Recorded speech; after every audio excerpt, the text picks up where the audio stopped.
berarti memang sudah basi ya kalau kita harus debat tentang teknik itu basi ya. Basi. Semua teknik betul. Tapi di dalam satu kebaikan itu godaannya besar, sangat-sangat besar.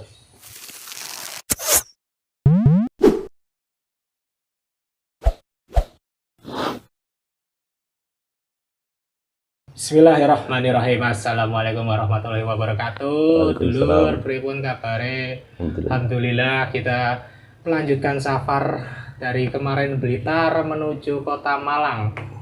Kota dengan banyak julukan. Ada kota dingin, ada tempatnya apel, terus juga tempatnya supporter bola. Apa tuh namanya tuh? Arema. Karena saya sekarang di tempatnya Habib Nizam, alhamdulillah bisa silaturahmi ke tempat beliau itu. Catnya biru Arema banget, termasuk bajunya yang tak pakai ini. Pripun Bib, kabarnya apik? Alhamdulillah apik, alhamdulillah sehat. Sehat ya? Antum sehat ya? Alhamdulillah sehat selalu ya. Ini rider, kita sama-sama rider. Alhamdulillah punya motor untuk jalan-jalan keliling Indonesia ya. Nanti kita bicara masalah itu. Jadi kawan-kawan Digital Archers, kesempatan kali ini kita akan ngobrol-ngobrol nyantai sembari ngopi ya, kalau udah habis ya. Tadi karena kita ngopinya kepagian soalnya. Nah, sekarang ini kita bisa ngobrol bareng sama Habib Nizam, salah satu archer dan bowyer juga di Indonesia yang mentereng ya, yang namanya itu paling banyak paling banyak disebut. Kemudian juga postingan di Facebook juga rajin, ratusan like tuh gampang beliau dapatnya. Kalau aku kan ngepost kali itu paling like-nya cuma 20, 30. Kalau beliau ngepost tuh 200, 300 gitu loh. Ya, sedikit tapi barokah, lebih manfaat daripada banyak tapi gak ada apa-apa. Nah, Habib Nizam, ini kita pengen bahas dulu di awal. Itu antum punya brand gak sih untuk booster-booster antum itu? Punya, namanya Fahlan Syam. Fahlan Syam itu, kalau kita dengar namanya itu kayak agak karap-harapan gitu. Apa latar belakangnya itu kira-kira? Latar belakangnya Fahlan Syam ini adalah seorang pembuat busur di zamannya para imam panahan dulu ya. Nah, dia di Syam, ada di Damsyik sana, Dia pembuat busur. Saat Ana membuat busur, Ana tanya ke Habib Qori, Beb, ini Ana punya brand ini, pembuatan busur ini, produk ini, apa namanya? Akhirnya dikasih namanya Fahlan Syam. Oh, antum tak kasih namanya Fahlan Syam gitu. Fahlan Syam. Tapi sama kayak punyanya Odit di Surabaya. Kang Odit itu Fahlan. Kalau anak Fahlan Syam. Kenapa kok sama? Anak gurunya sama terus. Oh iya, tapi kalau secara harfiah ada artinya nggak? Apa ya Fahlan itu? Fahlan Syam itu enggak tahu, itu nama orang isim. Nama orang Ismi, nama orang. Jadi namanya itu Fahlan dari Syam. Oh gitu, Fahlan Syami ya mungkin Fahlan ya gitu. Syami. Menisbatkan tempat Syam di situ. Berarti Fahlan Syam ini memang bowyer dulu ya. Bowyer. Masyhur mungkin. Masyhur di Timur Tengah sana ya. Timur Tengah di Damsyik. Dan antum bisa melanjutkan tradisi pembuatan busur ala Fahlan Syam ya. Ya insya Allah seperti itu. Buatan beliau kita nggak ragukan kualitasnya ya. Hybrid itu hybrid aja sekarang. Hybrid. Terus sekarang lagi jalan ke Honbo tapi tidak menerima pesanan, ya bikin aja jadi jual. Oh gitu ya. Tapi kalau boleh tahu ini udah berapa lama nih bikin busur? Awal mulanya tahun berapa gitu? Sekitar 11 bulan lalu, hampir 1 tahun ini. Hampir 1 tahun berarti ini. masih baru banget ya? Masih baru. Untuk pembuatan yang hybrid ya. Tapi kalau yang fiber sudah dari awal anak panahan bikin fiber, masih siahnya kayak kayak pohon pisang gitu. Jadi yang besar-besar itu. Oh, iya, jadi kalau handshocknya itu sampai ke punggung-punggung. Cedak langsung kerasa.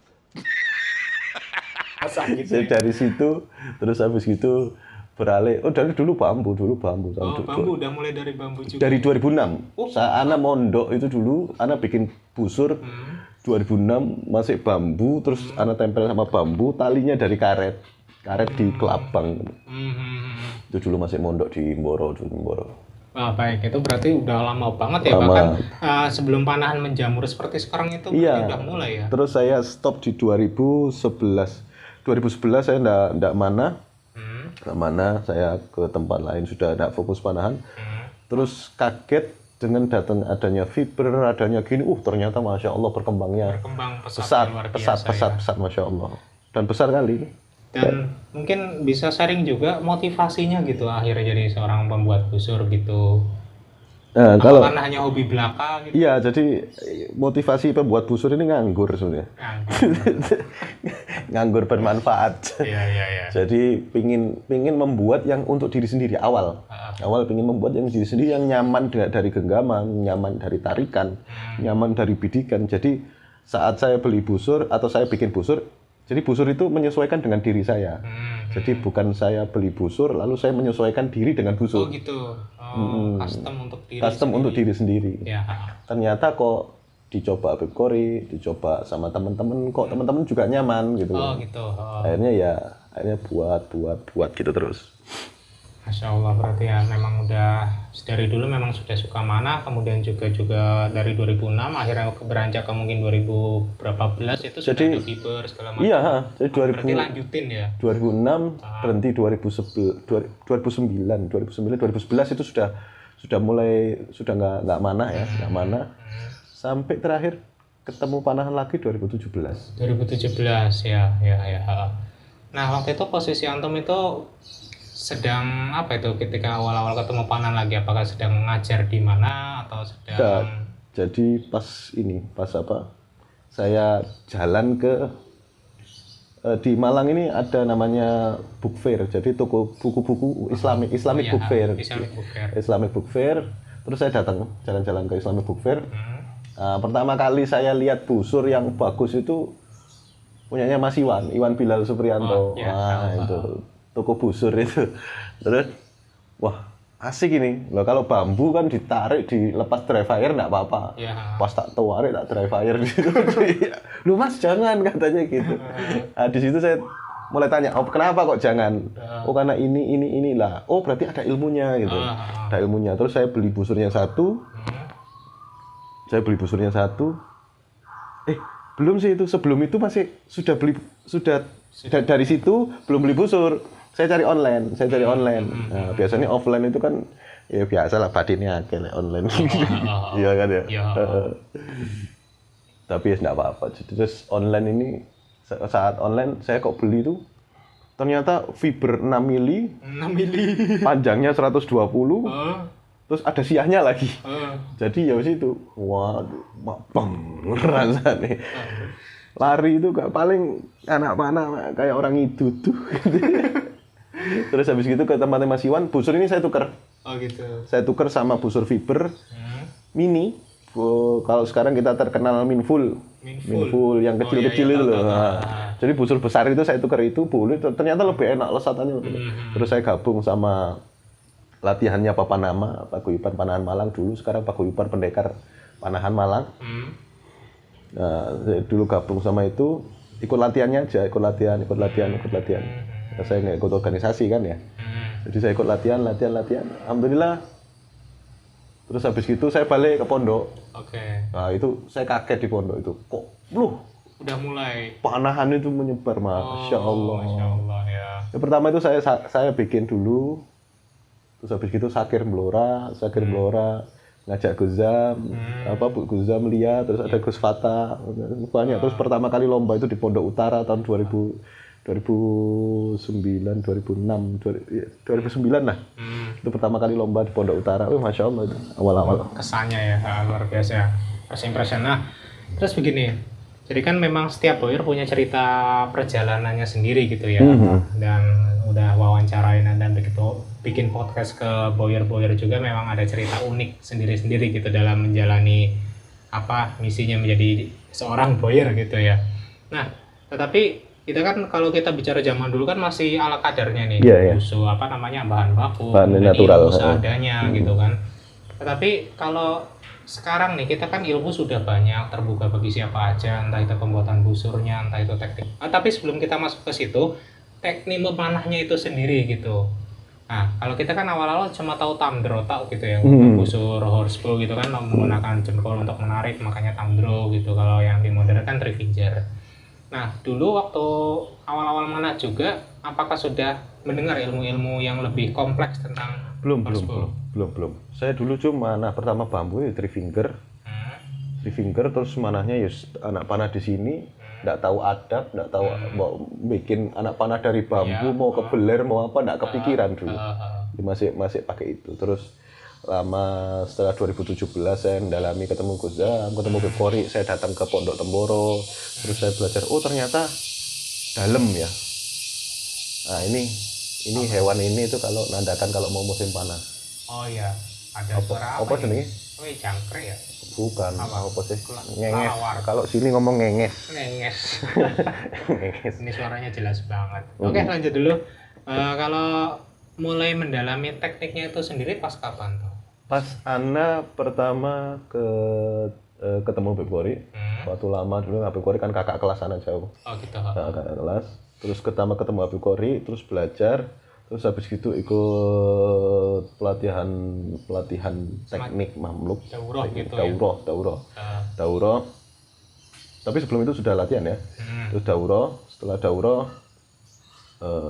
mulai kok kayaknya itu daurah ini hanya casing ya. Casing ya. Di dalamnya itu ternyata semakin belajar semakin terkubur di situ. Semakin terkubur apa itu maksudnya? Maksudnya semakin belajar semakin kita itu gak ada apa-apanya.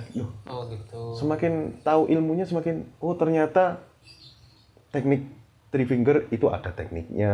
Gitu. Ada tekniknya Slavik, ada namanya Sakoliba, Arrotif dengan 2 jari, ada Tamdro, ada. Ternyata panahan itu menjadi suatu hal yang lazim tanpa ada nas pasti, harus tamdro, harus three finger, yang penting tepat, kena, kuat, bagus itu. Ya, seperti apa yang tercantum di asas memanah ya?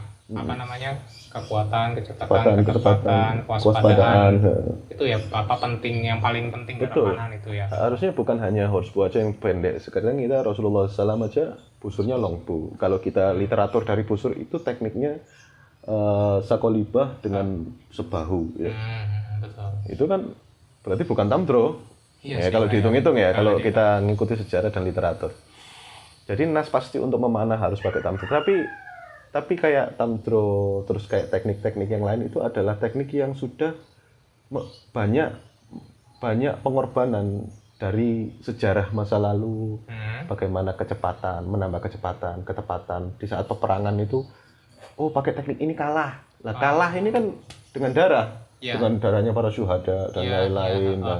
Terus berarti kita kembangkan teknik ini. Gitu ya. Terus teknik ini sudah jalan, terus kalah lagi dengan darah lagi. Akhirnya sampai kita ke teknik yang terakhir, teknik tamdro sebelah kanan, quiver menghadap laut, jadi terus. Jadi itu mengalami pengembangan terus dan menemukan yang paling efektif ya. Paling efektif. Nah, di situ makanya kenapa kita mendalami tamdro dan lain-lain itu apa? Agar kita tidak menyia-nyiakan perjuangannya daripada saudara-saudara muslim yang sudah dulu itu sudah memperjuangkan teknik-teknik pemanah. Berarti memang sudah basi ya kalau kita harus debat tentang teknik. Basi. Semua teknik betul. Dan semuanya ada perjuangannya. Ada literaturnya, ada lini masanya, tapi kan memang yang paling up to date ya kalau kita bilang sekarang yang sedang kita pelajari gitu ya. Tapi kalau misalnya kita flashback itu mungkin sempat ada rame-rame gitu, sebenarnya itu jadi pembelajaran juga ya. Iya. Kan Habib Kori juga berpesan bahwasanya kalau memanah ini dari dulu bukan hanya diwariskan teknik, bukan harus hanya diwariskan hanya sekedar ya mungkin pembuatan busur, tapi juga khilaf pun juga diwariskan. Iya. Tapi kalau kita menyikapinya dengan adil, dengan bijaksana, itu selesai ya. Bisa duduk bareng gini, ngopi bareng, itu selesai insya Allah gitu. Tapi sepertinya ini akan terus berulang, benar nggak ya, dengan kemunculan orang-orang yang baru gitu ya, gitu kan terulang terus gitu. Terus jadi terus begitu. Bahkan hilafiyah di dalamnya itu akan terus terulang. Zamannya Imam Tauhir, apa teknik Imam Tauhir itu lurus gini ngabisin tempat. Terus tekniknya Imam Abu Hasim, terlalu miring busurnya. Dari zaman para imam pun dari zaman para imam pun seperti itu. Jadi ya. Tapi di saat zaman dulu, ini kita ngomong sejarah, bukan kita mau ngajak perang, enggak. Di zaman dulu, di saat peperangan sudah masuk di satu lini, tidak ada namanya hilafiyah.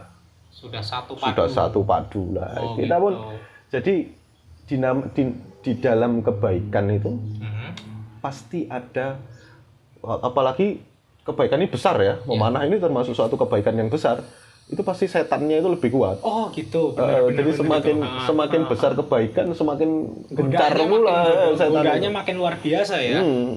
Kita lihat aja geng catur atau klub-klub catur kayak gak ada masalah, itu kayak gak ada singgungan. Mungkin kemarin sama kipas apa? Iya, Dewa Kipas. Jadi cuma paling gitu-gitu aja ya kan. Diselesaikan di situ selesai. Iya. Nggak ada yang terlalu signifikan sampai keorganisasian ini itu enggak. Tapi di dalam satu kebaikan itu godaannya besar, sangat-sangat besar. Jadi malah dalam pengujiannya itu malah ada dalam godaan ya. Dalam godaan. Bukan dalam perlombaan, bukan dalam turnamen, tapi godaan tapi perlu nggak sih kita harus membuktikan diri ini loh yang paling benar. Iya. Dalilnya, emasnya gitu. Pasti semua ada data ya, semua ada data. Sedangkan data Ana itu melalui guru Ana. Iya. Guru, karena saya orang yang doif, orang yang lemah hafalannya. Jadi saya tidak berani menyebutkan bahasa Arab, menyebutkan apa, karena saya takut itu di situ. Tapi saya punya guru, dengan saya punya guru, saya merasa kuat. Ya memang iya. Guru saya juga punya guru, pasti merasa kuat. Gurunya masih punya guru, saya terus seperti itu. Lah guru Ana pernah bilang, Abu Qori Al-Ghazali itu pernah bilang, panahan itu adalah suatu hal kebaikan. Panahan itu adalah suatu hal yang suci. Sedangkan apabila ada satu permasalahan, ada satu keburukan dalam panahan, berarti bukan panahannya yang kotor, tapi diri kita. Oh gitu ya. Diri kita yang kotor. Seperti layaknya ilmu, yang ilmu tuh mulia, gitu kan? Oknum-oknumnya yang indah, gitu. Termasuk saya sendiri sebagai oknum yang kotor juga gitu. Ilmunya mulia, sunnahnya mulia. Saya yang salah. Iya itu. Seperti itu. Masya Allah ya. Berarti memang dari dulu memang ilmu itu sudah mulia ya. Pada tingkatannya itu memang sudah mulia. Tetapi yang memiliki ilmu ini yang harus benar-benar harus menoto hatinya gitu